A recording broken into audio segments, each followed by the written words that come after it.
کے دونوں لالوں کی حکومت ہے، ہمارے دل میں علی کے دونوں لالوں کی حکومت ہے۔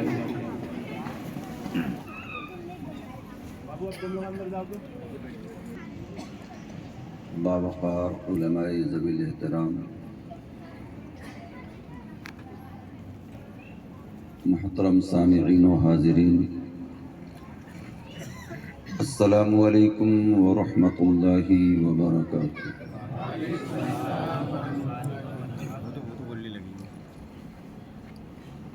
الفاتحہ الی حضرت روح النبی صلی اللہ تعالی علیہ وسلم۔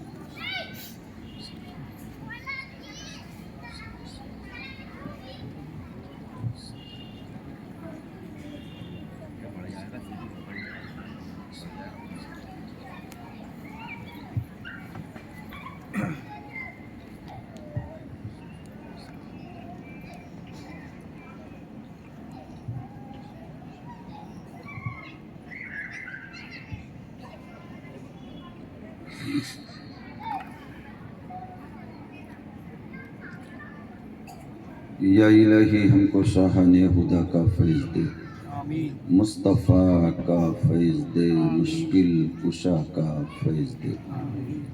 یا الہی دور کر دے ہم سے ہر کرب و بلا، صبت اصغر اس شہید کربلا کا فیض دے۔ صدق ہو گفتار میں اور صدق ہو کردار میں، جعفر صادق شہ صدق و صفا کا فیض دے۔ الغیاث والغیاث یا غیاث العالمین، غوث اعظم بندے قدرت نما کا فیض دے۔ وأفوض امری الی اللہ ان اللہ بصیر بالعباد وبحق لا الہ الا اللہ محمد رسول اللہ صلی اللہ تعالی علیہ وسلم۔ الحمدللہ الذي ابدأ الافلاک والارضین،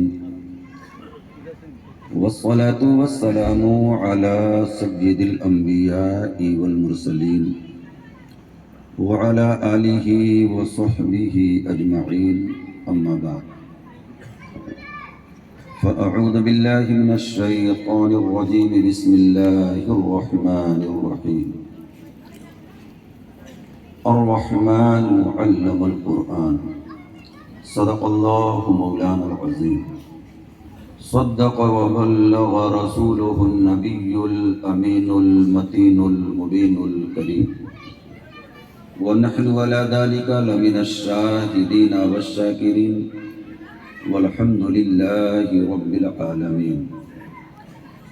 آئیے عشق و مستی میں جھوم کر گنبد خضرا کے مکی جناب رحمت للعالمین حضور احمد مجتبی محمد مصطفیٰ صلی اللہ تعالی علیہ وآلہ وسلم کی بارگاہ گوہر بار میں درود شریف کا نذرانہ پیش کریں۔ پڑھیں محبت کے ساتھ، اللہم صلی علی سیدنا و مولانا محمد وعلی آل سیدنا و مولانا محمد وبارک وسلم، صلاة تبقى وتدوم بدوام الملك الحي القيوم۔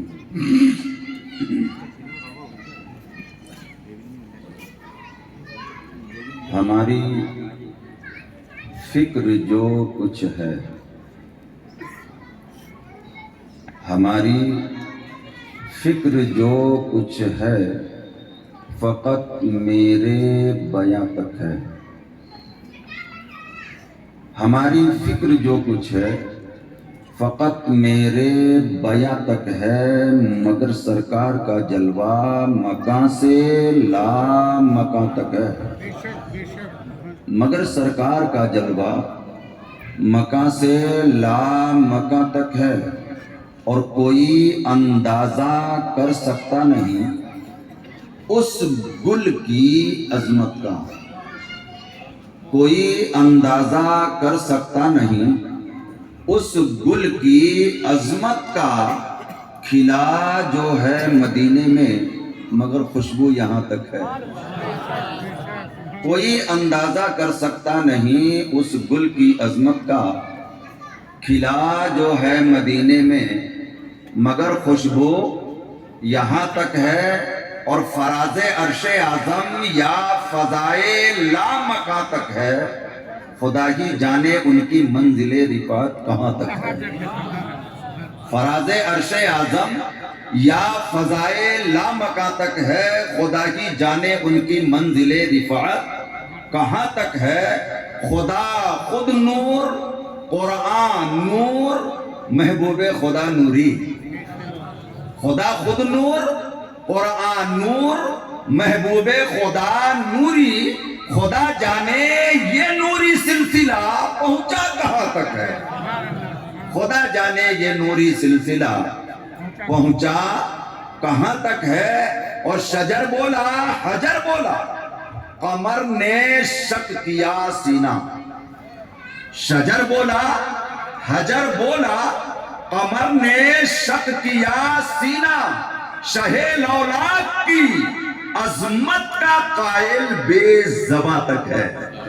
شہ لولاک کی عظمت کا قائل بے زباں تک ہے۔ شہ لولاک کی عظمت کا قائل بے زباں تک ہے۔ اور وقت کی ضرورت کو سامنے رکھیں، جذبہ اخلاص ایثار و وفا دم رکھ دیا۔ جذبہ اخلاص ایثار و وفا دم رکھ دیا۔ میری زخمی سانس پر یہ کس نے مرہم رکھ دیا۔ میری زخمی سانس پر یہ کس نے مرہم رکھ دیا۔ اور اب اندھیری رات کے ڈسنے کا مجھ کو ڈر نہیں، میں نے گھر میں گنبد خضرا کا پرچم رکھ دیا۔ اب اندھیری رات کے ڈسنے کا مجھ کو ڈر نہیں، میں نے گھر میں گنبد خضرا کا پرچم رکھ دیا۔ اور ہم اہل عشق ہیں، ہم ان پہ مرنے والے ہیں۔ ہم اہل عشق ہیں، ہم ان پہ مرنے والے ہیں۔ ہمارے بگڑے مقدر سنورنے والے ہیں۔ شاعر نے کہا ہم گنہگار سہی کام یہ کر جائیں گے، نام پہ احمد مختار کے مر جائیں گے۔ اور میرے سینے میں مہکتا ہے محبت کا گلاب، ہنستے ہنستے تیرے قدموں پہ بکھر جائیں گے۔ اور ہم تو پروانے ہیں، اور دل میں چمک ہے تیری، روشنی تیری جدھر ہوگی ادھر جائیں گے۔ ہم اہل عشق ہیں، ہم ان پہ مرنے والے ہیں۔ ہمارے بگڑے مقدر سنورنے والے ہیں۔ اور بچھا دو راہ محبت میں اپنی پلکوں کو، میرے حضور یہاں سے گزرنے والے ہیں۔ بچھا دو راہ محبت میں اپنی پلکوں کو، میرے حضور یہاں سے گزرنے والے ہیں۔ اور خدا نے شان کچھ ایسی بڑھائی غوث اعظم کی۔ خدا نے شان صرف دو اشار، خدا نے شان کچھ ایسی بڑھائی غوث اعظم کی، قیامت تک رہے گی بادشاہی غوث اعظم کی۔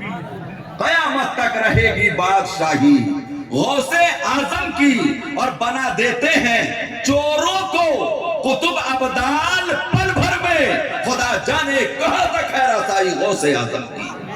خدا جانے کہاں تک ہے رسائی غوث اعظم کی۔ خدا جانے کہاں تک ہے رسائی غوث اعظم کی۔ نبی و آل نبی کی بارگاہ میں ایک بار اور مچل کے درود پاک پڑھ لیں۔ اللہم صلی علی سیدنا و مولانا محمد وعلی آل سیدنا و مولانا محمد وبارک وسلم کما تحب و ترضی بان تصلی علیہ۔ محترم حضرات، یقیناً وقت بڑی تیزی سے گزر گیا۔ مجھے اپنے وقت کا پورا خیال رہے گا جو یہاں کے اصول اور دستور کے مطابق ہے، اس لیے میں تھوڑی جلدی میں بولوں گا تاکہ اپنی بات کسی حد تک کہیں تک پہنچا سکوں۔ میں نے خطبے کے بعد بڑی مشہور آیت کریمہ پڑھی ہے، الرحمن علم القرآن۔ بھوپال کی سرزمین ہے، علم و دانش کا یہ گہوارہ ہے۔ رب العزت فرماتا ہے رحمان نے اپنے محبوب کو قرآن سکھایا. توجہ ہے آپ کی. الرحمن علم القرآن. رحمان نے اپنے محبوب نبی کو قرآن سکھا دیا. کیا سکھایا؟ بولیے نا کیا سکھایا؟ یہ ابھی دستار ہوئی بچوں کی. انہوں نے پہلے قرآن ناظرہ پڑھا دیکھ کر، پھر اس کے بعد اپنی محنتوں سے، مشقتوں سے، کوششوں سے، جافشانیوں سے پھر انہوں نے اس کو زبانی یاد کیا اور ایک ایک آیت پڑھ پڑھ کر کے اپنے اساتذہ کو انہوں نے سنا دیا، حفظ کیا. تو اس کے اعجاز میں کہ بچے کا حوصلہ بڑھے، بچہ یہ سمجھے کہ اب میرے سر پر ذمہ داری کا صافہ، ذمہ داریوں کا تاج رکھ دیا گیا ہے، اس لیے یہ جشن دستار کی محفل سجائی گئی کہ نہ جانے کس مرد مومن کی دعا ان کے حق میں قبول ہو جائے اور ان کے لیے بھی کامیابی ہو جائے اور آپ ان کی زیارت کر کے اپنے لیے بھی کامیابیوں کا راستہ کشادہ فرما لیں. اس لیے یہ محفلیں سجائی جاتی ہیں. رحمان نے اپنے محبوب کو قرآن، بولیے نا قرآن، سکھانے کا کام رب نے کیا ہے اور سیکھنے کا کام مصطفیٰ نے کیا ہے. اور جو کتاب سکھائی ہے اس کتاب کا نام زور سے بول دیجئے، اس سے بڑی تو کوئی کتاب ہو ہی نہیں سکتی. پورے زمانے میں نہ ہوئی ہے، نہ ہے اور نہ قیامت تک. بولیے نہ قیامت تک. آپ قرآن پاک کو دیکھیے، اللہ رب العزت نے سیکھنے سکھانے کی کچھ باتیں کی ہیں. رب العزت نے فرمایا وَعَلَّمَ آدَمَ الْأَسْمَاءَ كُلَّهَا. اللہ نے حضرت آدم علیہ السلام کو اسماء کا، کل اسماء کا علم دے دیا. کیا سکھایا اللہ نے؟ اسماء. یہ زمین، آسمان، چاند، سورج، ستارے، یہ نام ہے. اللہ نے مفردات کا علم حضرت آدم کو سکھایا. اس سکھانے کا تذکرہ قرآن میں موجود. رب العزت فرماتا ہے وَعَلَّمْنَاهُ صَنْعَةَ لَبُوسٍ. ذکر حضرت داؤد کا ہے. رب فرماتا ہے کہ ہم نے داؤد کو زرہ بنانے کا فن سکھایا. کیا سکھایا حضرت داؤد کو؟ یہ معجزہ آپ کو معلوم ہے. ہاتھ میں اللہ رب العزت نے معجزہ عطا فرمایا. لوہے کو ہاتھ میں لیتے مثل موم پگھلا دیتے اور یہ ہنر رب العزت نے انہیں عطا فرمایا تھا کہ وہ اس لوہے سے زرہ بنایا کرتے تھے. اس کا تذکرہ رب نے قرآن میں فرمایا کہ رب نے داؤد کو زرہ بنانے کا فن سکھایا. حضرت خضر کا تذکرہ چلا تو رب العزت فرماتا ہے وَعَلَّمْنَا مِن لَدُنْكَ عِلْمًا. رب فرماتا ہے ہم نے اپنی طرف سے خضر کو کچھ علم سکھا دیا. کیا سکھا دیا؟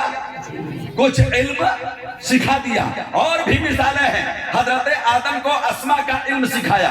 حضرت داؤد کو زرہ بنانے کا فن سکھایا. حضرت خضر کو اپنی طرف سے کچھ علم عطا فرما دیا. حضرت یوسف کو خوابوں کی تعبیر کا علم رب العزت نے عطا فرما دیا. لیکن جب تذکرہ محبوب کا آیا تو رب فرماتا ہے اللہ نے اپنی صفت رحمانی کے ساتھ اپنے محبوب کو قرآن سکھا دیا. بولیے کیا سکھا دیا؟ کیا سکھا دیا؟ یہ سب سے اونچے درجے والی کتاب ہے. یہ اسی کو سکھائی جائے گی جو سب سے اونچے درجے والا نبی ہوگا.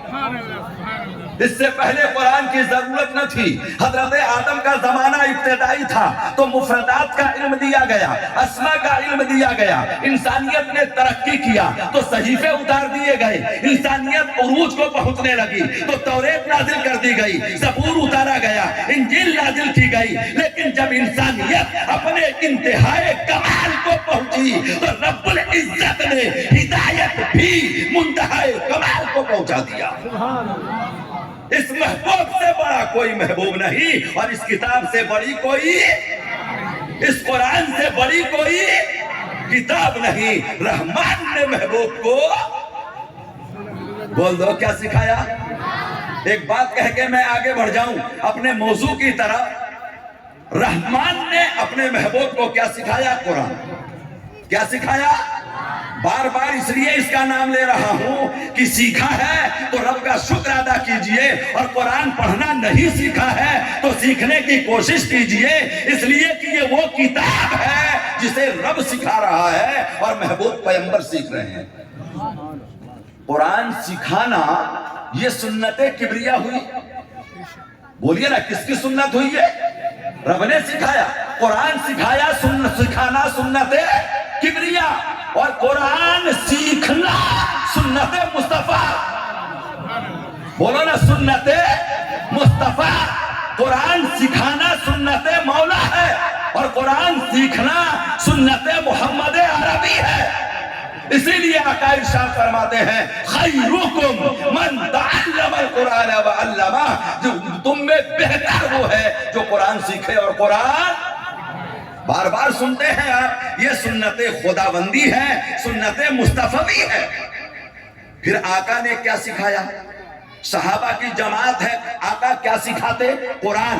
صحابہ نے کسے سکھایا؟ تابعین کو۔ کیا؟ قرآن۔ قرآن سیکھنے اور سکھانے کا یہ سلسلہ اللہ کے محبوب سے چل رہا ہے، آج بھی موجود ہے اور قیامت تک یہ، بولیے خوش نصیب لوگ پیدا ہوتے رہیں گے جو اس قرآن کو سیکھتے رہیں گے اور قرآن آگے سکھاتے، بولیے قرآن آگے سکھاتے رہیں گے۔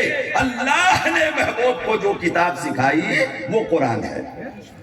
کیا سکھایا رب نے اپنے محبوب کو؟ اور اسی قرآن میں رب العزت نے فرمایا، سنیے گا کہ رب نے قرآن کے ذریعے محبوب کو کیا سکھایا، تو رب العزت اسی قرآن میں فرماتا ہے اے میرے محبوب وَعَلَّمَكَ مَا لَمْ تَكُنْ تَعْلَمْ، اے میرے محبوب تم جو نہیں جانتے تھے وہ تمہارے رب نے تمہیں سکھا دیا۔ یا رسول اللہ، تم جو نہیں جانتے تھے وہ تمہارے رب نے تمہیں سکھا دیا۔ وَعَلَّمَكَ مَا لَمْ تَكُنْ تَعْلَمْ، تم کیا جانو گے کہ رب نے کیا سکھایا اور مصطفیٰ نے کیا سکھا۔ محبوب جو تم نہیں جانتے تھے وہ تمہارے رب نے تمہیں سکھا دیا۔ اور میں تو کبھی کبھی کہتا ہوں کہ محبوب کیا علم تھا جو محبوب جانتے نہ تھے۔ نور اول مصطفیٰ، وہ نور تو زمانے کو بنتا ہوا دیکھ رہا ہے، زمین کا فرش بنا مصطفیٰ دیکھ رہے ہیں، آسمان کا شامیانہ لگا مصطفیٰ دیکھ رہے ہیں، چاند و سورج کے چراغ جلے مصطفیٰ دیکھ رہے ہیں، کائنات ارضی و سماوی کو سجایا گیا مصطفیٰ دیکھ رہے ہیں، بحر و بر کو بنایا گیا مصطفیٰ دیکھ رہے ہیں، عرش کی قندیل میں نور مصطفیٰ جلوہ گر ہے، زمانے کو دیکھ رہا ہے۔ پھر پیشانی آدم میں حضرت نور مصطفیٰ کو منتقل کر دیا گیا، آقا دیکھتے جا رہے ہیں زمانے میں کیا ہو رہا ہے۔ آقا مصطفیٰ ہیں صلی اللہ علیہ وآلہ وسلم اور شان نبوت لیے جگمگا رہے ہیں۔ کنتو نبیًا وآدم بین الماء والطین، اے میرے مصطفیٰ آپ کیا نہیں جانتے تھے جو آپ کے رب نے آپ کو سکھا دیا اور فرمایا وَعَلَّمَكَ مَا لَمْ تَكُنْ تَعْلَمْ، میرے محبوب تم جو نہیں جانتے تھے وہ میں نے تمہیں، رحمان نے اپنے محبوب کو قرآن سکھایا۔ بولیے رحمان نے اپنے محبوب کو۔ اچھا سنیے گا، قرآن پاک میں یہ نہیں ہے القہار علم القرآن، الجبار علم القرآن۔ اللہ رب العزت کے صفاتی اسماء اور بھی ہیں۔ جبار نے محبوب کو قرآن سکھایا نہیں، قہار نے محبوب کو قرآن سکھایا نہیں، جو سکھانے والا ہے اسے رحم و کرم کا پیکر ہونا چاہیے تب تعلیم مکمل ہوتی ہے۔ اس لیے رب العزت اپنی شان رحمانی کا ذکر فرماتا ہے، اللہ نے صفت رحمانی کے ساتھ اپنے محبوب کو قرآن سکھایا۔ اسی لیے اساتذہ اپنے شاگردوں کے لیے رحم و کرم کا پیکر ہوتے ہیں۔ پیار دیکھو، محبت دیکھو، چاشنی دیکھو، الفت دیکھو، چاہت دیکھو، کس طریقے سے بچوں کو ٹیکل کرتے ہیں اور ان کے دل و دماغ کو دین کے لیے، دین مصطفیٰ کے لیے، حفظ قرآن کے لیے، تعلیمات اسلامی کے لیے، یہ کس جانفشانی کے ساتھ بچوں کے دل و دماغ کو مزین اور آراستہ اور پیراستہ کرتے ہیں۔ یہ ان کے رحم کی زندہ دلیلیں ہیں۔ بڑی محبتوں کے ساتھ یہ قرآن پڑھائی جاتی ہے. اسی لیے رب العزت فرماتا ہے کہ رحمان نے اپنے محبوب کو کیا سکھایا؟ زور سے بولو، کیا سکھایا؟ قرآن. اگر چاہتے ہو سنت کبریا پر عمل ہو تو قرآن سکھاؤ. اگر چاہتے ہو سنت مصطفیٰ پر عمل ہو تو قرآن سیکھو. بولیے قرآن سیکھو اور قرآن سیکھو اور قرآن. کئی ایک بھائی ہمارے ایسے ہیں جن کو اب تک ناظرہ قرآن معلوم نہیں. اگر کسی کو قرآن یاد نہ ہو تو اور وہ یہ دعویٰ کرے کہ ہم مسلمان ہیں تو آپ یہ بتائیے، تلاوت اپنی جگہ پر، سعادت اپنی جگہ پر، نیک بختی اپنی جگہ پر، ہر حرف کے بدلے ثواب اپنی جگہ پر، آپ نماز کیسے ادا کریں گے؟ بغیر سورتوں کے قرآن کے آپ نماز کیسے ادا کریں گے؟ اور یہ کتنا بڑا فضل ہے مولا کا، قرآن کے لیے اعجاز ہے مولا کا کہ اے حافظ قرآن، اے قرآن کو یاد کرنے والے، تجھے 4 آیتیں یاد ہیں تو میدان محشر میں رب کہے گا آیتیں پڑھ جا، درجے چڑھ جا. 10 آیتیں یاد ہیں تو 10 درجے، 50 آیتیں یاد ہیں تو 50 درجے، 100 درجے، 100 آیتیں یاد ہیں تو 100 درجے. اور جب رب فرمائے گا تو یہی حافظ قرآن میدان محشر میں آیتیں پڑھتے جائیں گے اور صفات و بلندی کے سینے چڑھتے جائیں گے. نعرہ تکبیر، نعرہ رسالت، علماء اہل سنت، عشق محبت، عشق محبت، عشق محبت، عشق محبت، جشن دستار بندی. اب ایک چیز آپ اور سمجھ لیں، اللہ نے محبوب کو قرآن سکھایا. سیکھنے والے مصطفیٰ، سکھانے والا رب. معیار اور ہے. مصطفیٰ جان رحمت نے صحابہ کو قرآن سکھایا. سکھانے والے مصطفیٰ، سیکھنے والے صحابہ. معیار اور ہے. بولیے نا، معیار اور ہے. سکھانے والے صحابہ، سیکھنے والے تابعین. معیار اور ہے. سکھانے والے تابعین، سیکھنے والے تابعین. معیار اور ہے. سکھانے والا امام اعظم، سیکھنے والا امام یوسف. معیار اور ہے. سکھانے والا حضرت حماد ابن مسلم دباغ ہو تو سیکھنے والا وقت کا غوث اعظم ہوتا ہے. سکھانے والا خواجہ عثمان ہارونی ہو تو سیکھنے والا وقت کا غریب نواز بادشاہ ہندوستان ہوتا ہے. سکھانے والا نقی علی خان ہو، سیکھنے والا احمد رضا خان ہو تو وقت کا مجدد اور وقت کا امام و اعلیٰ حضرت بنتا ہے. معیار درس بدلے گا تو پڑھنے والے کا معیار بھی، بولیے نا، پڑھنے والے کا معیار بھی. قرآن پاک آپ بھی پڑھتے ہیں، پڑھنے کا انداز اور ہے. قرآن پاک قاری صاحب بھی پڑھتے ہیں، پڑھنے کا انداز، ارے بولیے نا، پڑھنے کا انداز. آپ کو پڑھانے والا اور تھا اور ان کو پڑھانے والا، بولیے نا، ان کو پڑھانے والا. آج ہم پڑھانے والا ایسا ڈھونڈتے ہیں جو ہمارے معیار کے مطابق ہو. ہمیں پڑھانے والا ایسا ڈھونڈنا چاہیے جو قرآن کے اصول اور ضوابط کے معیار پر پورا اترتا ہو. قرآن کے اصول اور ضوابط کے معیار پر پورا اترتا ہو. ایسا پڑھانے والا نہ چاہیے جو ہمارے معیار پر پورا اترتا ہو.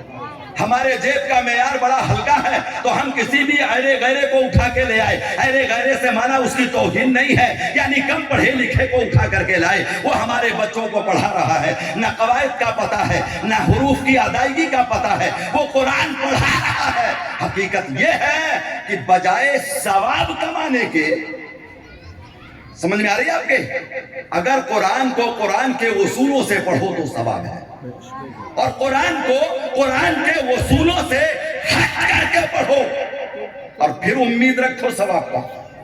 علماء فرماتے ہیں نماز ہی نہیں ہوتی اگر نماز میں قرآن پاک غلط پڑھا گیا تو. عزیزان محترم، میں یہ عرض کر رہا تھا کہ یہ معیاری کتاب جسے قرآن کہا، لا تبدیل لکلمات اللہ، اللہ کے کلام بدلتے اللہ کے کلام بدلتے اسی لیے زمانہ پکار پکار کے کہتا رہا اور کہہ رہا ہے، کہتا رہے گا، بدلے گا زمانہ لاکھ مگر قرآن نہ بدلا۔ بولو قرآن نہ بدلا۔ ہم آج کل بغیر پڑھے لکھے دعوے بڑے اعلیٰ کرتے ہیں، توجہ چاہوں گا، بغیر پڑھے لکھے دعوے بڑے اعلیٰ کر دیتے ہیں۔ حقیقت یہ ہے کہ یہ صوفیت جس میں جہالت ہو، وہ پیری جس میں جہالت ہو، وہ ہدایت جس ہادی کے پاس علم نہیں جہالت ہو، وہ راستے تک پہنچانے کی ہدایت نہیں کرے گا بلکہ بیچ مجھار میں ڈبونے والی ہدایت کرے گا۔ ایک بات میں کہہ کر کے اپنی بات مکمل کروں گا، چونکہ وقت پر میری نظر ہے، بڑی جلدی سے وقت گزرتا ہے۔ ہمارا تمہارا غوث، زمانے کا غوث، وقت کا غوث، ہر وقت کا غوث، جس کو زمانہ غوث الاعظم محبوب یزدانی، غوث الاعظم محبوب سبحانی، ہیکل سلیمانی، قندیل نورانی، سیدنا الشیخ عبد القادر جیلانی کہتے ہیں۔ پیدائشی ولی، مادرزاد ولی اور با کرامت شکم مادر میں ولی۔ ایک تو ہوتا ہے بندہ ولی ہے لیکن صاحب کشف و کرامت نہیں ہے، اور ایک اتنے اعلیٰ درجے کا ولی ہے کہ ماں کے شکم میں موجود ہو، ماں قرآن پڑھے اور بیٹا شکم مادر میں یاد کرے۔ شکم مادر میں وہی روایتیں رکھوں گا جو مستند ہوں گی، ایسا غوث جو شکم مادر میں کلام الہی یاد کرے، 15 یا 17 پاروں کا حافظ ہوگا، وہ دنیا میں آئے، اس کے باوجود کرامت پیدا ہوتے ہی ظاہر ہو جائے۔ رمضان کا مہینہ روزہ رکھنا ہے تو شکم مادر سے دودھ، بولیے شکم مادر سے دودھ نہیں پینا ہے۔ اختلاف رویت ہو جائے تو آپ کا روزہ شہادت بن جائے اس بات کی کہ چاند ہوا یا نہیں ہوا۔ یہ غوث پاک کی سیرت کا وہ بین نشان ہے جو ہر کتاب میں آپ کو مستند روایتوں سے مل جائے گا کہ شریفوں میں بغداد کی سرزمین، جیلان کی سرزمین پر شریفوں کے گھرانے میں ایک ایسا بچہ پیدا ہوا ہے جو رمضان میں دودھ نہیں پیتا۔ اتنا با کرامت ولی، اتنا با کرامت، ضرورت کے مطابق اگر پڑھائی چاہیے تو والدین نے مدرسے بھیجا، روایت پڑھتے ہیں والدین نے مدرسے بھیجا۔ جب آپ مدرسے پڑھنے کے لیے جاتے تو آپ کی نگرانی میں آپ کی دیکھ بھال کے لیے فرشتے ہوتے جو دائیں ہوتے بائیں ہوتے۔ میرے غوث تمہاری عظمتوں پہ قربان، انہیں تم دیکھتے، وہ آنکھوں کی بصارت اور بینائی ہے کہ ہمارا غوث دور طالب علمی میں جب مدرسے جاتا ہے تو وہ لے جانے والے فرشتوں کو دیکھتا بھی ہے اور وہ جو باتیں کرتے ہیں ان کی باتیں سنتا بھی۔ بولو ان کی باتیں۔ میرے غوث آپ تو مقام ولایت کے اس بلندی پر ہیں تو پھر آپ مدرسے کیا لینے جا رہے تھے؟ مدرسے کیا لینے جا رہے تھے؟ آپ پڑھتے رہے۔ وہ روایت بھی نظر میں رکھیے گا، جب بغداد کی سرزمین پر مسند رشد و ہدایت پر غوث الاعظم جلوہ گر ہیں، آپ کے ایک مرید نے پوچھا ہے سرکار آپ کو یہ کیسے پتا چلا اور کب پتا چلا کہ آپ اللہ کے ولی ہیں؟ تو فرماتے ہیں کہ جب میں چھوٹا تھا مدرسے جایا کرتا تھا، عمر تقریباً 12 سال کی تھی، تو فرشتوں نے کہا اے بچوں اللہ کے ولی کو بیٹھنے کے لیے جگہ کشادہ کرو، چلو بیٹھنے کے لیے جگہ کشادہ کرو۔ بیٹھ گیا، اتنے میں دروازے سے ایک نورانی چہرے والا گزرا، وہ ٹھہر گیا اور فرشتوں کو مخاطب کر کے پوچھتا ہے اے فرشتوں ذرا یہ تو بتاؤ کہ یہ بچہ ہے کون؟ تو انہوں نے جواب دیا تھا یہ سیدوں کے گھرانے کا ایک بچہ ہے جس کا نام عبد القادر جیلانی ہے، جس کا نام عبد القادر جیلانی ہے۔ تو اس نورانی چہرے والے نے کہا تھا کہ یہ بچہ ولایت کے مقام بلند تک پہنچے گا۔